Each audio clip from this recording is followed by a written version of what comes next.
Hey everybody, Kimberly here, and I am back from Board Game Geek Convention 2022, ready to share with you all of my hits and misses, some of the cool board games I walked away with, and my all-time ultimate favorite ever thing that happened at BGG that has nothing to do with BGG.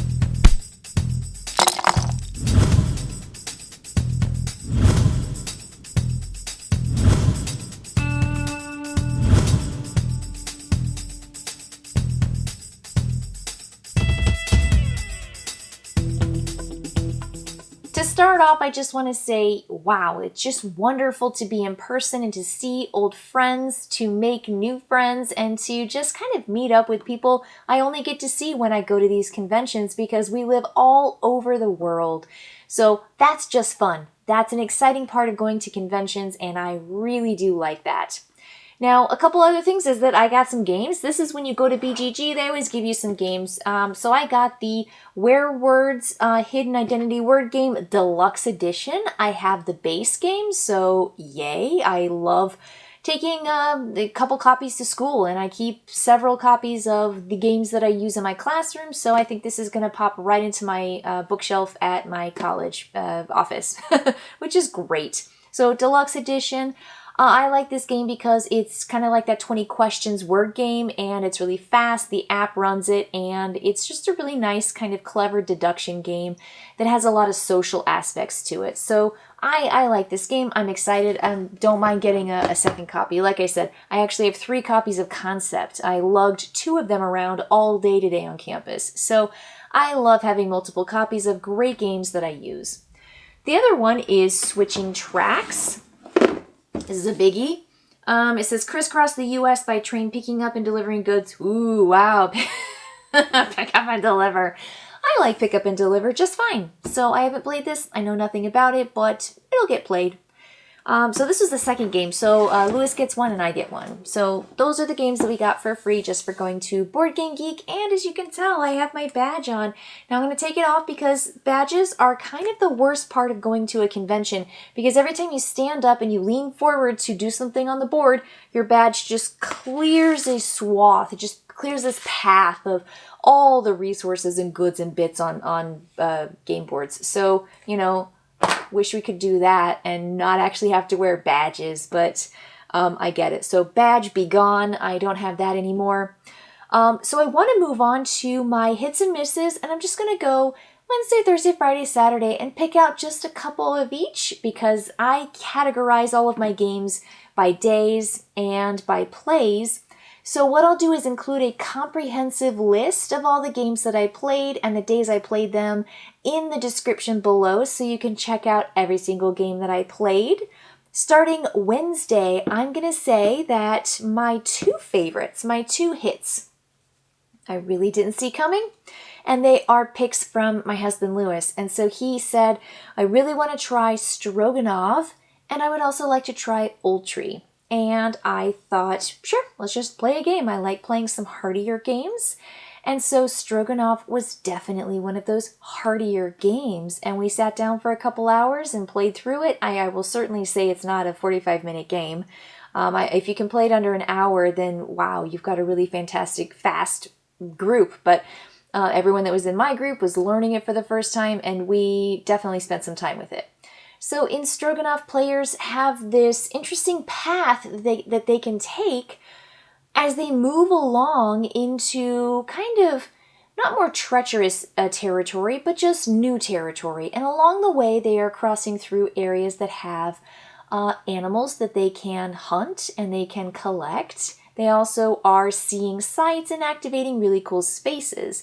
And when you look at it, the board is just so busy. There's so much iconography. There's so much here and there and everywhere. And it's just a lot. It's kind of a big idea game. But I like the way that the whole thing works through like a year. So you have 4 years and you're going through the seasons. And every time you take a turn in these seasons leading up to winter, you get to do full actions. And then winter is kind of like that cleanup resolution, turn. So players are trying to collect animals to turn in for victory points, for ongoing abilities. They're collecting a variety of land tiles that give them victory points based on diversity. You're just kind of nabbing up victory points when you can, too. There's like this music track where you get to sing the songs of your journeys at the very end of the year, and that's a place where players just earn straight up victory points or reputation. It's a fascinating mechanism. I really liked it. It was definitely a hit for me, a surprise hit. So I really enjoyed Stroganov. And the other game was Oltree. And I like that because it's cooperative and it kind of feels like it's the, attack the castle, but you're in the castle and you're building up all these different tiles that give you strength in checks or challenges.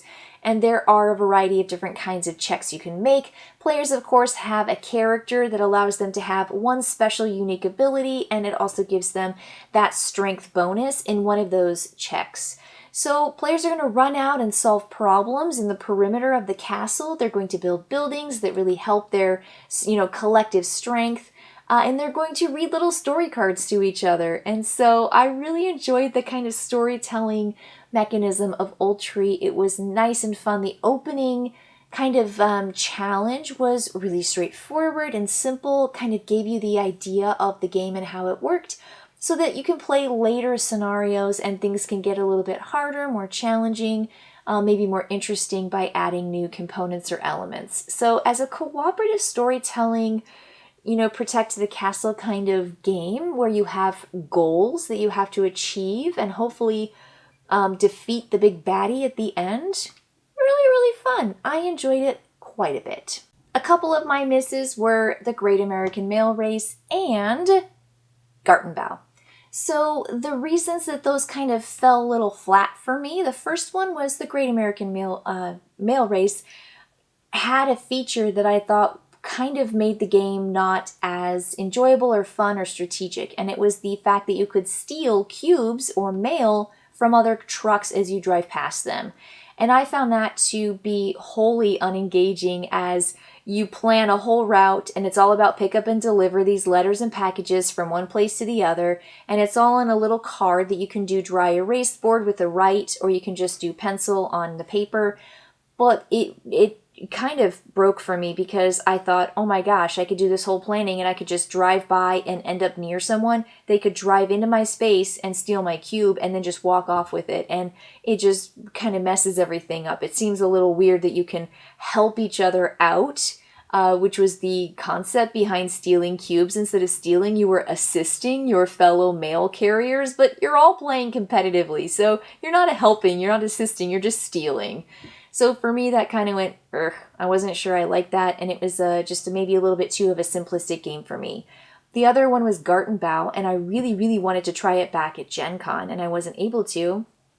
And I found it to be really interesting with this rondel style of taking tiles from the center and then laying them down. The idea behind it is you've got seedlings, then you've got plants, and then you've got something else. And maybe I've got the words wrong. But what it is you've got layers of tiles. You'll place down the basic tiles first. You'll place down the more advanced tiles as long as you've got the matching kind of plant. And then you'll add on the top layer, which asks you for 2 different kinds of plants that are on top of the seedlings. And so there's this really interesting stacking and layering system. Again, I'm not sure how replayable it is. I will say that we did get one rule wrong. It actually accelerated the game, and I appreciated that, actually. But it felt very solo. It felt like I move here and I grab this and I do this thing. And you just have a little puzzle of plants and seeds in front of you. It didn't feel wholly interactive or, something that created a lot of conversation at the table. So it just kind of was a little dull for me. So that was my misses for my very first day, along with those hits. On Thursday, I played a couple really hearty games with the expansions. So they were previous games that I had played, and those 2 are The Lost Ruins of Arnak and Dune Imperium. And I will say that one of my hits for the day was the Dune Imperium, The Rise of Ix, or Rise of Ix. That for me really, really took the cake. I mean, I loved the expansion aspects of the Dune Imperium Rise of Ix for a variety of reasons. The first one is there's this top board, and the top board is just a little bit more complex and nuanced when it comes to trading and investing in potential trades. I loved the track of rising up by earning those actions for later actions coming down, where you get to knock every single bonus off of the top, getting really, really cool things like money and advantages in yet another expansion part, which are these little tiles that you can earn that give you bonuses and ongoing benefits during the game. It's fantastic. You can also make dreadnoughts, and dreadnoughts count as 3 points towards your action in the arena when you send them out, because your little guys, your cubies, are just 2 points. So your dreadnoughts come out and they're worth 1 more point, and they also just stay in the game. They just stay there, and you can always, fire them up. Essentially, you can send them out again and again, unless you win, which means that now it goes to patrol, and a patrol is one of the places that gives you the bonus in that area, like spice. So I know I'm talking a whole lot of talk here without explaining Dune Imperium, but Dune Imperium is a worker placement deck building game, and I think it's a fantastic game. I love it. I did a whole video about it last year when it came out. I just adore the game. I think it's a great one. I love it, and it was so good to play it again, particularly with the expansion. I think it's just got something else. I mean, it's great. You have characters as well that have special abilities, and more of those characters that do those unique, asymmetrical starts for players. Just really, really cool. So I thought that was a fantastic super duper hit for me. And I loved getting a chance to play a 4-player version of Dune Imperium than just a 2-player when I've played in the past with my husband. Not that that's bad, but it's nice to have more players. The other hit for me on Thursday was Heat, Pedal to the Metal. I love racing games, and if you've seen any of my videos, you know that. I really love racing, particularly horse racing games, but I'll take a good car racing game any day. It was fun. It was great. You had this real fun area of pushing it just hard enough before you blow it. And I liked it. I tried 2 different maps while I was there. I actually got to play the game a second time in the Hot Games room, which was fantastic. It was empty more than it should have been, but I got a chance to jump into it, which was fantastic. What you do is you've got this engine, and your engine can heat up a little bit too much, and you're not able to cool it off. And if you go around corners past the speed limit, you're going to take that heat out of your engine and put it into your discard pile, which shuffles into your draw deck. And on your turn, you can play as many cards as the gears that you're in. So you can play 1 card, 2 cards, 3 cards, or 4 cards. And when you play your cards, you go the distance of the combined total. But there's a thing called stress, and stress has a plus sign. And when you hit stress, you have to draw from the top of your deck. And it really forces you to maybe have like a freak out panic moment, because you have no idea what's going to be on the top of your deck. And you might go super far. You might just go like one step, 1 point, or 0. There's even 0 speed. You can play a card that says 0. So fun, so easy. Every time I played, it was almost a full table. I think it was 4 and then 5. It was so fun. I loved it. I played it again. I'll play it again right now. I'm going to admit that on Thursday, I had no stinkers. I had no misses. I played some great games, and I really liked a couple more than others, but all the other games that I played on Thursday were solid. So check out that list in the description below to see some of those other games that I thought were pretty good, not necessarily rising to the very top of my list. So let's move on to Friday. I'm going to say I had 1 hit and 1 miss. And the 1 hit that I had was a game that I've played before several times, and I can't get enough of how fun this game is and super, super replayable. It's Groundhog Day. That's it. It's just the game with Groundhog Day. It's a theme, but I don't even care about the theme. I don't care about the movie. I don't care about the story. But you're trying to get the perfect day, and you have to keep repeating your day over and over and over with a couple really interesting restrictions. So this is a cooperative game, fully cooperative, but you're not allowed to talk to your fellow players. So what that means is that you are trying to just silently play down cards with numbers that go higher than the previous number, but not necessarily sequential. You just have to play a higher number. And you play all the way up until you get to the end of that particular row, and you count up how many hearts were played at the bottom of the card. And that number has to be higher than the previous row that came before it, unless it's your very first row in which you just, start that number, whatever it is.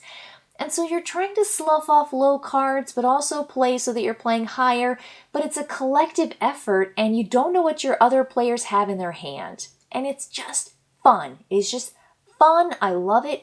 I just had a great time. We played it a couple times. We lost the first time, played a second time, and won it. And I played this last year and had a super fantastic time with it.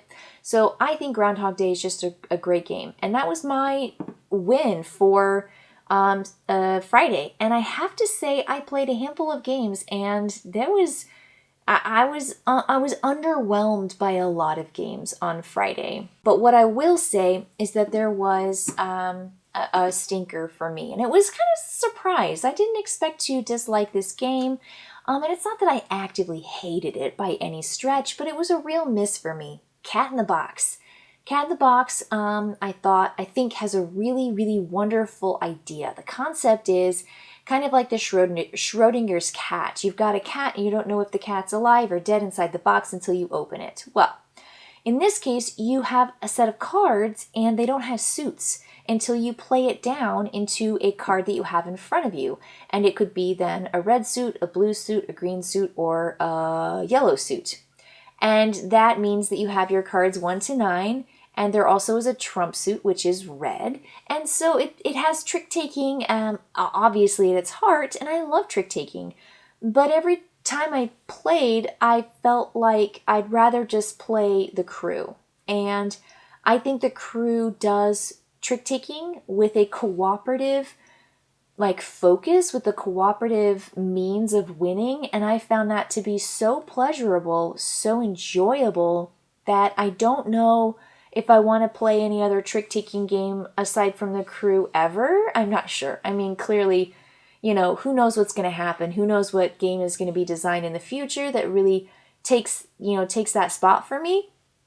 But right now I feel like the crew does. I feel like the crew, both A Quest for Planet 9 and Mission Deep Sea, both do it for me. So for me, the Cat in the Box kind of fell flat.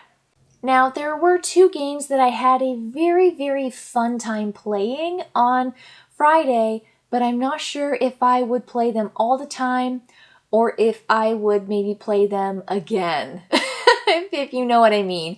So the very first one is called Hand to Hand Wombat, and it is a blind dexterity hidden identity party game.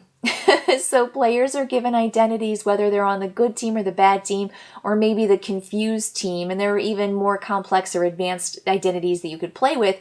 But then everybody will close their eyes and they'll reach around and try to build this pyramid going from big boxes to smaller boxes or smaller rings that go up kind of like a kid's toy. And there's one person in there trying to sabotage things. And so it's fun watching it. It's interesting playing it. And then afterwards, there's kind of a werewolf discussion of who you think is the suspicious wombat, who's the bad wombat. And that person can get kicked out of the game. And you try to play and see who can win 3 rounds of this game. So I don't know if I'm going to play it again anytime soon, but it was really interesting to play. It was really fun watching. That's just my take on it. It's very memorable.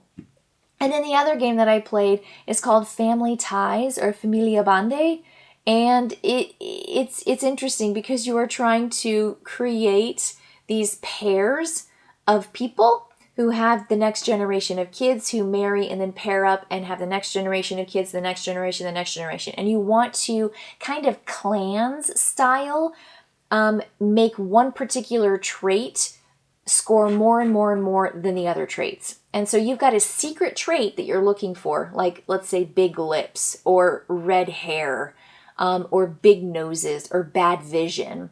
And you are trying to get that trait to score as often as possible in secret on this board because no one knows that you've got that secret card. And so I found that it was really fun thematically. It was a hoot. The pictures were amazing, like insanely out of this world, hilarious.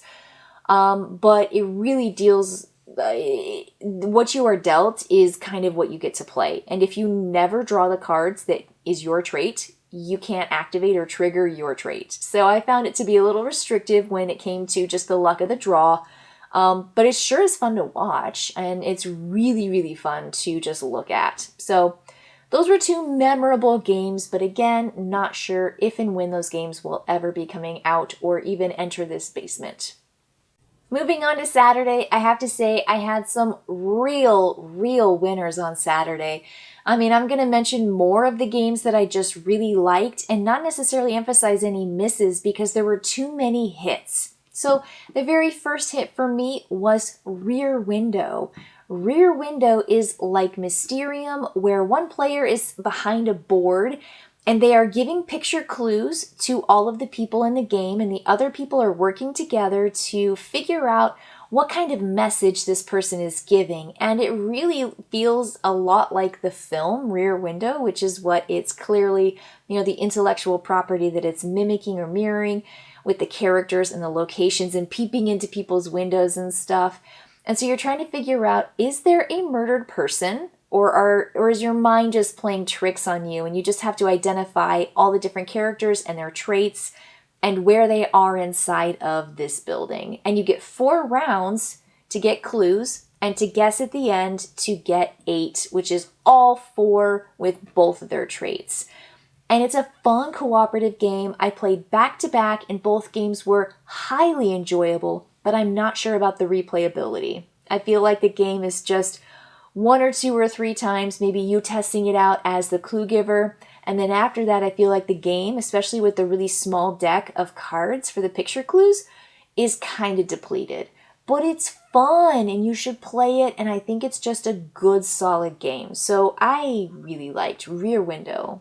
A surprise hit for me is called Powerline by Queen. It's a Dirk Hen game, and I liked it. I liked it so much.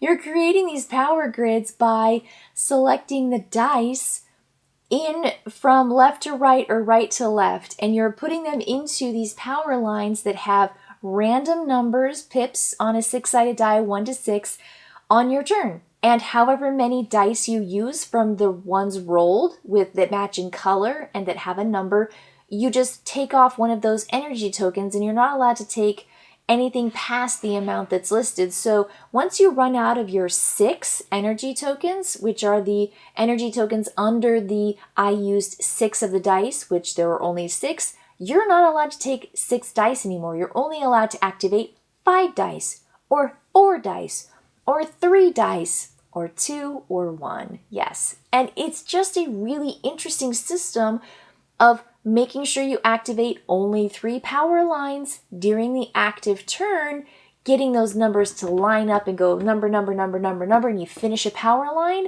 then you get that city. And if you finish multiple power lines going into a hub, then you get those points too. It's so cool and clever and smart and fun. It's a puzzle. It's like the kind of game where, at the end, you're just like, give me a green 3 and a 4 blue, followed by a white 1, and that's it. And you just say, if I don't get that, then I can't do it. It's just so specific, and obviously you don't get what you want. But it's fun, it's replayable, and I really liked Powerline, and I didn't expect to like it. Fortunately, I got a chance to check out Living Forest and teach it to 2 of my friends. I got to play most of a game of Living Forest back at Gen Con, but I had to dash early and I didn't get to see the end resolution. But I wanted to play it again, and I have to say, it was more enjoyable the second time, and I want to play again. I want to play again right now. I want to bring it back. I want to have a copy. I don't have a copy, and I want to play with Lewis again. I want to play it and teach it to my friends here. I think the game is really good. I like it. Players are building up their deck. This is a deck builder, kind of like Mystic Vale in the sense that you will draw a card from the top, reveal it, draw a card, reveal it, draw a card, reveal it, and if any point you bust, then you only get 1 reward of the 2, which reminds me more of Quacks of Quedlinburg, where you want to pull those discs out and you're like, whoop, am I going to go over 7? And then you bust. And you get 1 of the rewards in Quacks, which is still good. But you want 2.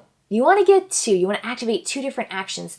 And there's this collective fire that everyone's trying to put out because they don't want to get singed by it, which adds negative cards to your deck.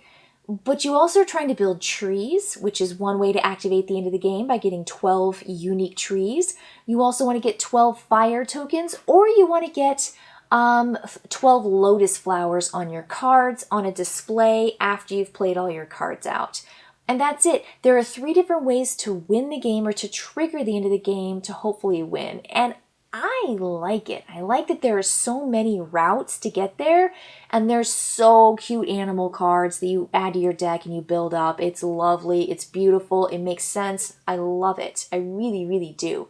And I think that Living Forest has staying power, and I think it's a perfect 45-minute game. Lastly, my 4th hit. Am I at 4? Oh my gosh, I can't believe I've talked about 4 amazing games that I played on Saturday. But my 4th in this collection is Splendor Duel. I was able to play Splendor Duel. I like it. I think it's really tight. It even has more complexity than Splendor, which I think makes it good. I like the grid. I love the idea of collecting these kind of castle images. There are a variety of ways to win, but the same system works where you have gems or these jewels, and then you can invest in permanent gems and jewels that take the form of cards. And when you have these cards splayed out, they're going to give you more and more investment in a particular resource. I think it's clean. I think it's clever. It's such a small box. I mean, I got to bring this copy home with me, which is lovely. But I love the little gemmies. They're cute. They're small size, so they're like, adorable. And I think that everything works really well. I think Splendor itself is a fantastic game, and I think Splendor Duel really provided me with a nice experience that I have to do again. It kind of reminds me of how great Seven Architects Duel works with just 2 players, and how I think Splendor Duel works the same way. Really, really, really strong. These games might look familiar to you. Just One and So Clover have become absolute staples in my house for those really fun, light word party games. I know I bring Just One into my classroom in a variety of ways. I love it. Well, there's a 3rd in the series. It's called Fun Facts. So Fun Facts is cooperative, much like these other 2 games, and the fun thing about this game is that a card is drawn and has a question, and generally asks you to write down a number between 0 and 100, but you will be writing a number, and you will be placing yourself secretly, because you don't show anyone your answer, you'll be placing yourself in order of where you think you lie, going from low to high, with everyone else at the table. So the very first person will write their number down and place their chevron out in the center of the table. Then it's the next person's job to figure out, is my number lower or higher than the person that just came before me? And then the next person, am I lower, in the middle, higher? Next person, lower, middle, higher. And so the more people you have at the table, the harder it is to sneak in and to figure out, where do I fit? And then at the end of the round, once everyone's placed their chevron, players will flip them over and see, okay, did we actually number from low to high, from the bottom to the top? And it's just a load of fun. We had a full table of 8, and we did successfully get 1 round, and it was amazing. It felt so good because it was a scale of 1 or 0 to 100, a percentage scale. And the question was something to the effect of, how much do you think money buys happiness? Or can money buy happiness on a scale of, 0 to 100? And we all went and we all were doing, and you go one at a time, in turn order, sliding your secret number face down into this, order. And I was just like, there's no way. There's no way. The number I wrote with the number that anyone else wrote, I don't know how we did it, and we did it. It's so satisfying. It's the Just One, the yay, we did it. It's the So Clover, yay, you got all 4 of the, cards set in the clover correctly. There's just such a joy that comes with it, and replayable, 100%, 100% replayable. So now I have the trilogy of games, and I am so happy. Okay, so the last thing I want to talk about has nothing to do with Board Game Geek Convention, but it did happen there. And so I wanted to end by sharing just a little bit of my Only Connect board game edition. Now, Only Connect is a fantastic trivia game that is out of BBC, and Victoria Corin Mitchell hosts it. If you want to watch it, you can check it out on Wheels on Genius through YouTube. Just go and get it and watch it. It's fantastic. You might be a little stuck at first because there's just a lot of British stuff that we're not familiar with, but wait for the good clues that are universal, that are maybe like worldwide. But the way the game works is there are 4 rounds, and Lewis and I, made an Only Connect from scratch, mimicking the structure of the game. So the first round is called What's the Connection? And there are 4 different clues given. You have a time limit, and you have to find out what the connection is. The second round is What Comes Forth. And I have this little thing up here because I want to show you one of the rounds. But what comes forth, here's something, here's something, here's something. What is part of this sequence that comes forth? Then there's a third round called the Water Wall or the Lion Wall. And this is where you have 16 different boxes. And each of these boxes has a different word or collection of words in it. We made 2 different games. I'm going to put in the description below the link to our Water Wall and our Lion Wall that are specifically related to board games. And I wanted to share those with you because it's all online and it's all automated. And so you'll get the private link down below, and you click on it. It'll give you the instructions for how to play. So go play it and go have fun, because I made those. And beware, there are going to be red herrings in there. But it's loads of fun, and I want you to have fun with it. But I also want to leave you with one called Missing Vowels. And so this is just one category of missing vowels. Now, how Missing Vowels round works, which is the 4th round in the game show, is that you'll see a card, and there's going to be, in this case, these are all board games. The answers for these are all board games.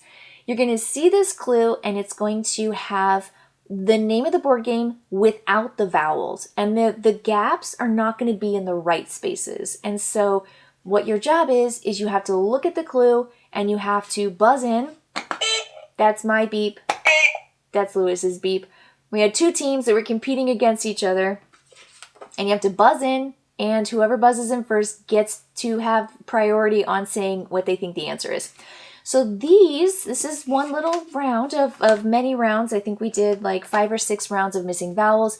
These are board games that are locations. They are board games that have locations in their name. Are you ready? And here we go.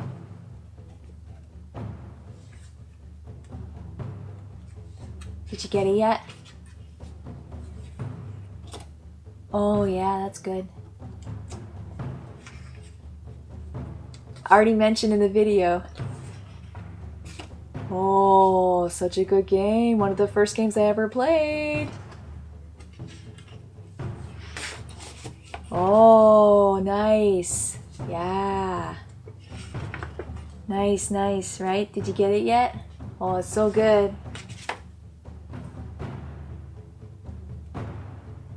It's missing some vowels. And all right. So I hope you got some or all of my missing vowels for my Only Connect board game edition. Now, this again had nothing to do with BGG, but I made it for my friends, and they had such a good time playing it, and I had a fantastic time hosting, designing this whole thing. And this is why I like board games. This is why I like going to conventions, and this is why I love BGG so much, is I get to do really cool stuff like this.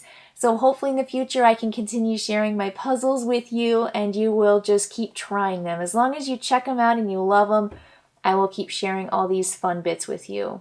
Okay?